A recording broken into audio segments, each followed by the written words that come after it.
yung korupsyon sa administration mo. Tama. Ikaw din ang gumawa dahil lahat ng crony mo nakapalibot sa'yo ay rumarakit at mga korap at hindi mo naman sila hinihinto.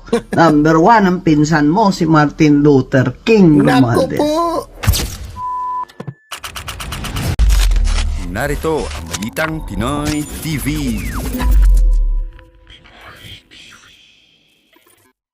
Eto na nga. Marami tayong pag-uusapan ngayon. Matindi itong mga pag-uusapan natin ngayon.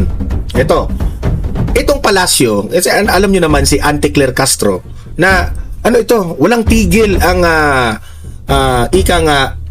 pagdepensa dito sa kanyang among bangag. Ano bang sinabi ni Auntie Claire?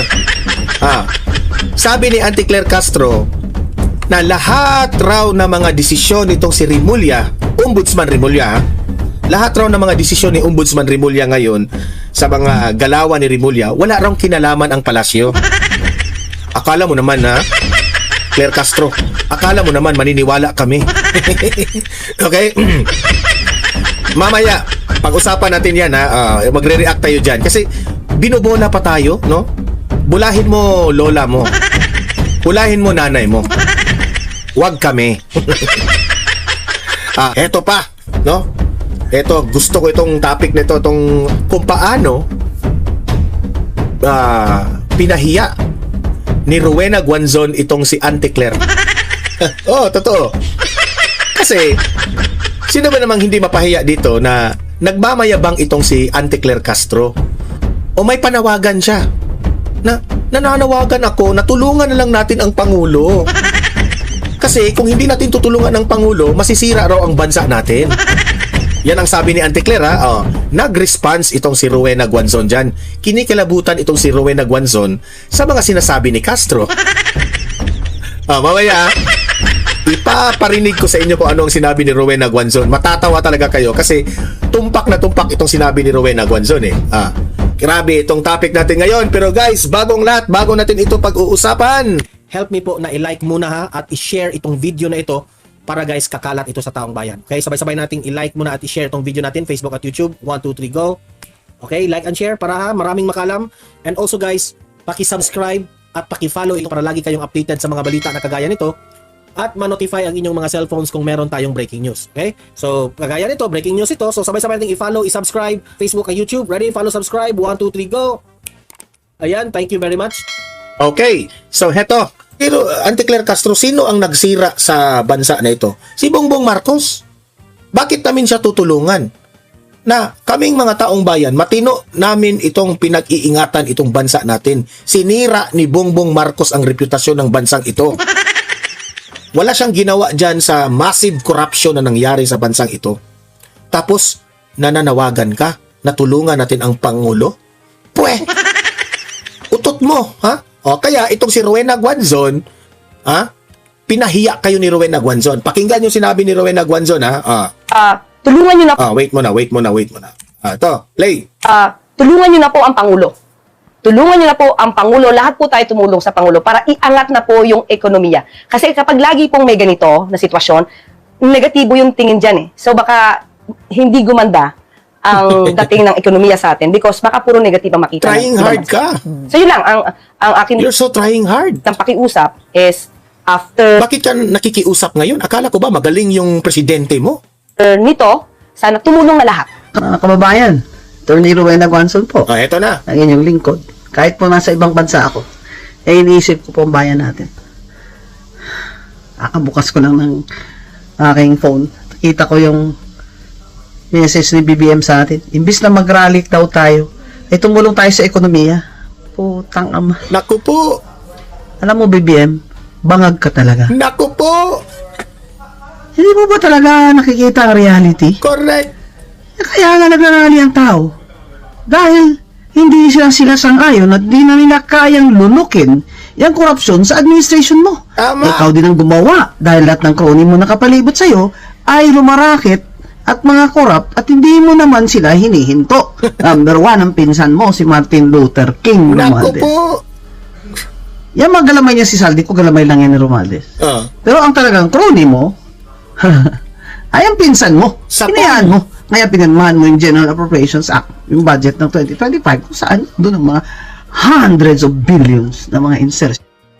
Grabe. Post-project at substandard na infrastructure projects nitong mga putang amang congressman na mga korap. Ay. So po, mga kababayan, Attorney Rowena Guanzon po, ang inyong lingkod. Kahit po nasa ibang bansa ako, iniisip ko po ang bayan natin. Yan po bumalik na yung ano. Tama naman si Rowena Guanzon. 'Di ba? Bakit ka mananawagan, Auntie Claire, ng tulungan ang Pangulo? Umalis kayo. Yun ang pinaka-the best. If gusto nyong tulungan ang bansang ito, umalis kayo. Ayaw na ng taong bayan sa inyo, isinusuka kayo. You are the problem, Auntie Claire. Kayo dyan sa palasyo. You are the problem. Okay? Baliktad eh. Bakit kami tutulong sa Pangulo? Kayo dapat ang tumulong sa taong bayan. Di ba? Baliktad. Sa panahon po ni former President Duterte, si Duterte po ang tutulong sa taong bayan. Sila ngayon, humihingi ng tulong. Sabog ba kayo? Ano bang nangyari sa mundong ito? Okay, ito. Pag-usapan natin itong sinabi ni Auntie Claire Castro na parang hugas kamay sila. Kung ano ang mga desisyon ni Ombudsman Remulla ngayon ay walang kinalaman raw ang Malacanang. Kayo ba'y naniniwala?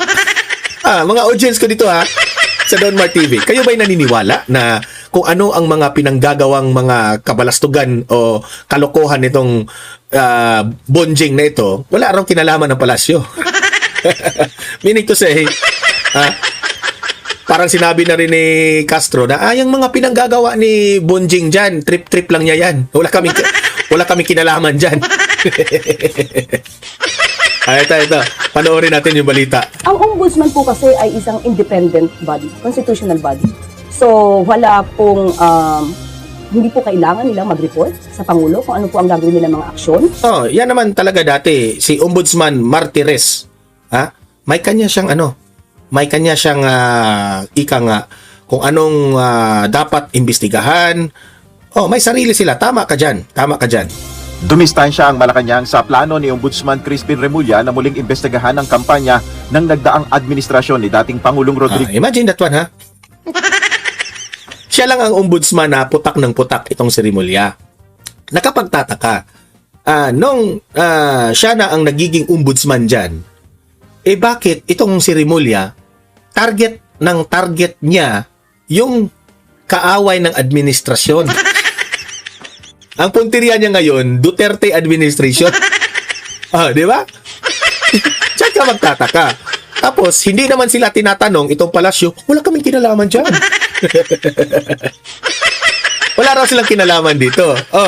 Ang corny-corny, Auntie Claire, nasasabihin yung wala kayong kinalaman sa mga pinanggagawa ni Remulla sa pag ginigipit ninyo ang administrasyong Duterte. Kasi, nakukurnihan ang tao kasi sino ang nag-appoint ni Remulla? Si Bongbong Marcos? Auntie Claire, sino bang maniwala sa inyo na sasabihin mo wala kaming kinalaman dyan? Siguro si nanay at lola mo lang ang maniniwala dyan. Auntie Claire, wag kami ha. Wag mo kaming budulin. Dati na kaming binudol ng bangag mong amo. Wag kami Auntie Claire. Duterte laban sa illegal na droga. Ayon kay Palace Press Officer Undersecretary Claire Castro, isang constitutional body ang Office of the Ombudsman. Kahit anong sabihin mo, Auntie Claire, na constitutional body, bla bla bla bla bla bla, may bahid pa rin ng wala ba tayong cellphone? Si Remulla, one call away lang ni Bongbong Marcos. Huwag mo kaming lukukin. Hindi ko sinabing ginawa yan pero posibleng madali lang kausapin si Remulla. One call away. Di ba? Natrabaho nyo na ba? Gikipitin nyo ang mga Duterte para sa 2028. Pwedeng siraan nyo na siraan. Gawan nyo ng paraan. Makulong na silang lahat. Pwedeng ganon Wala akong sinabing ganon. Wala tayong ebidensya. Pero pwedeng ganon ang mangyari. One call away nga. Tapos sasabi, walang kinalaman ang palasyo. Otot mo.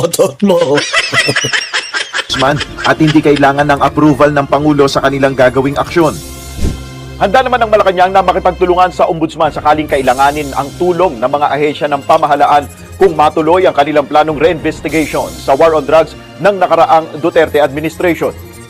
kung ano po ang kakailanganing tulong ng ombudsman sa mga law enforcement agencies to get the, let's say, data or facts or reports, yun naman po ay ipagkakaloob. Pero para po ipagpaalam pa sa Pangulo ang gagawin ng ombudsman, hindi po saklaw na Hindi na kailangan kasi nag-meeting na yan. Nag-meeting na sila. Rebulya, gawin mo lang. Banatan mo lang ng banatan ng Duterte. Wala ka ng problema sa akin. Hindi ka na kailangan hindi mo na kailangan humingi ng permiso sa akin kung anong gagawin mo. Basta Duterte lang ang banatan. Duterte lang ang imbestigahan. Ganun ba? Ano lang tayo nagtatanong lang tayo. Pangulo ang anumang aksyon na gagawin po ng ombudsman. Samantala, iginiit ng palasyo ang pagiging independent ng International Criminal Court o ICC. Ayon kay Yusek Castro, hindi maaapektuhan ng political statements ni Pangulong Marcos ang desisyon ng ICC.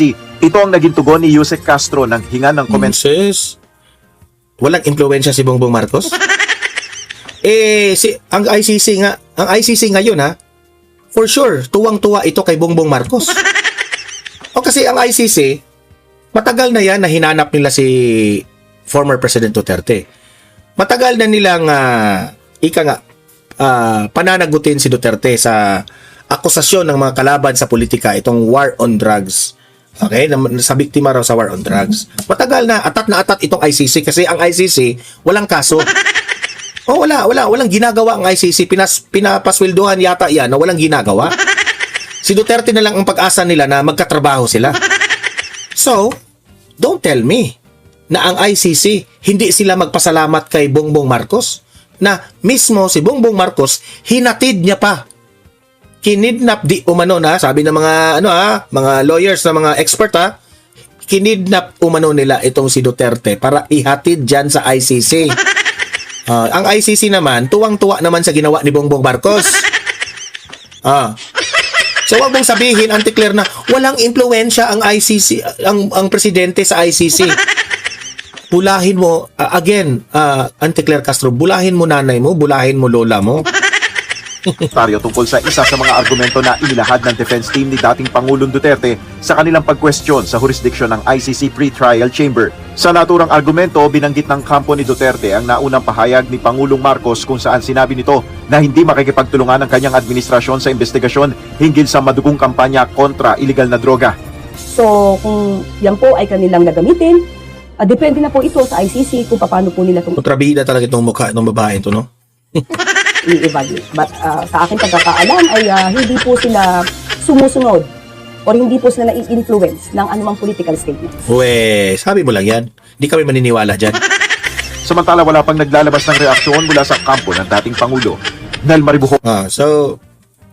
Hindi kami maniniwala dyan, Auntie Claire. Hindi kami boba kagaya mo na walang impluwensya ang Pangulong Marcos. Utot mo. Watch out na lang sa 2028. Kapag si BP Sara ang magiging presidente sa 2028, siguro yan ang pagkakataon na may assurance tayo na itong ICC na ito ay maiba ang ihip ng hangin, no? Ito, Sal-N ni Bongbong Marcos, ang Makatai Black, atat na atat. Ito, panoorin natin ito. Tama ng excuses, ilabas na ang mga salin. Palusot ang turing Hoy Marcos, tama na raw excuses. Ilabas yung Sal-N mo. Tapos i-explain mo yung confidential funds mo. ng makabayan lawmakers sa pahayag ng Malacanang na handang ilabas ni na Pangulong Ferdinand Marcos Jr. at gabinete nito ang kanilang statements of assets, liabilities and net worth o SALN sa kinauukulang otoridad. Ito ang pananaw ng Makabayan Block Solons kasunod ng paglilinaw ni Palace Press Officer Undersecretary Claire Castro kasunod ng pahayag ng Executive Secretary Lucas Bersamin na hindi naman ipagkakait ang access sa SALN ng mga miyembro ng gabinete ni Tingnan nyo ang Makatai Black ha. Kakampi sa administrasyon. Ngayon naman, kukontrahin na naman ang administrasyon. Iba talaga ang galaw nitong Makatai Black na ito. PBBM. Gusto nila, alam ko naman itong Makatai Black na ito, gusto nilang sila ang mamuno sa Pilipinas. Alam na. Subalit dapat may request at control sa access para mapangalagaan ng mga Malacanang official laban sa posibleng panganib sa seguridad. Unang-una nagsalita na po ang Pangulo at siya po ay handa naman pong ibigay at ipakita ang kanyang SALN. Huwag lang magpadala. Ibigay na kagad. Ano ba, may nililinis pa ba? Hindi, nagtatanong na tayo ha. Ibigay ka agad yung SALN. Dami yung satsat eh. Baka may nililinis pa. sa proper authority at meron naman po na tayong rules or procedure na inilahad ang ombudsman at sinabi din naman po dito na lahat ng request for SALN ay pagbibigyan pero may mga certain guidelines. Dapat ikaw rin, Castro, maglabas ka rin ng SALN. Nung ikaw ay hindi pa PCO at ngayong PCO ka na. Oh, maglabas ka rin, di ba? Po na ibinigay ang ombudsman. So ang ehekutibo po ay tutugon dito. Ayon sa koalisyon ng mga mambabatas mula sa mga progresibong grupo, itigil na ng palasyo ang paggawa Tumanda na si Ilago, no?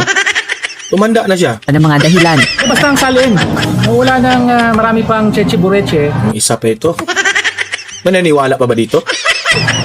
Sumunod sa konstitusyon at batas. Yun ang intensyon, no? Na dapat available sa lahat ang salin.